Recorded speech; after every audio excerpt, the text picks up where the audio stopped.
ነገ ልምረው ያላዘጋጀሁትን ወደ ደጅሽ አላስጠጋውም የተባለችው ለ40 ዓመት በድንግልና ከባለቤቷ ከዘርአ ክርስቶስ ጋር ስትኖር ቅዱስ ሚካኤል እርሷን ቅዱስ ገብርኤል ደግሞ እርሱን ልክ እንደ ቅዱስ ዲሜጥሮስና እንደ ቅዱስ ልዕልተ ወይን ክንፋቸውን አልብሰዋቸው ይኖሩ የነበሩ ለ40 ዓመት ከባለቤቷ ጋር ቆማ በጸለየችበት ቦታ ላይም ፈዋሽ ጸበል ፈልቆላት እጅግ በጣም ብዙ ድውያንን እየፈወሰ ተአምራትን የሚሰራላት በአንድ ቀን በስሚዛና በሰንሰል ግድግዳዋን በአይጥ ሐረግ ደግሞ ማገሯን አድርጋ በአንዲት ቀን ቤተ መቅደስን ሰርታ የጨረሰች በአጼ ሱስንዮስ ጊዜ ካቶሊኮችን በማውገዝ ለእምነቷ ጠበቃ የቆመች በዚህም የተነሳ በጣም ብዙ መከራን የተቀበለች በምትገረፍበትም ሰዓት ምድር አላስገረፋትም ብላ እየተገለበጠች ትመታላት የነበረ በመጨረሻም ንጉሡ ማሰቃየት ቢሰለቸው አንገቷን ያሰየፋት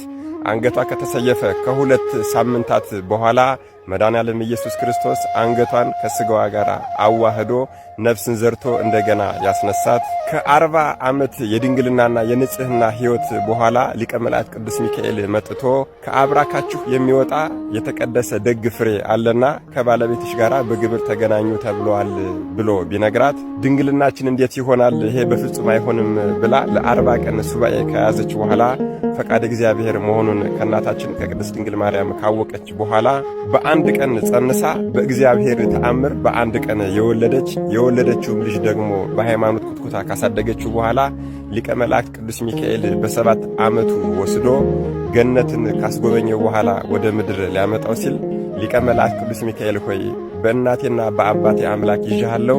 ወደዛች ወደ ረከሰች ምድር አትውሰደኝ ብሎ ቢማጸነው በእግዚአብሔር ፈቃድ ወደ ብሔረ ሕያዋን ወስዶ ከቅዱስ ቂርቆስ ማኅበር ጋር ደምሮ ዳግማዊ ቅዱስ ቂርቆስ ተብሎ የተሰየመላት በዕረፍት ቀኗ ማለትም የካቲት 29 ቀንም መድኃኔዓለም ኢየሱስ ክርስቶስ መጥቶ በስምሽ ስሜ ተጨምሯልና ሁሉም እንደ ቃልሽ ይሁንልሽ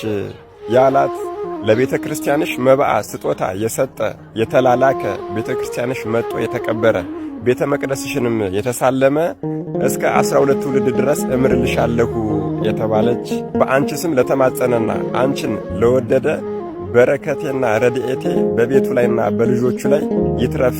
በአዝመራም ላይ ስምሽን በጠሩ ጊዜ የለመለመ ይሁን። የገድልሽ መጽሐፍ ባለበት አጋንንት፣ ሰይጣናት፣ ርኩሳን መናፍስት በሙሉ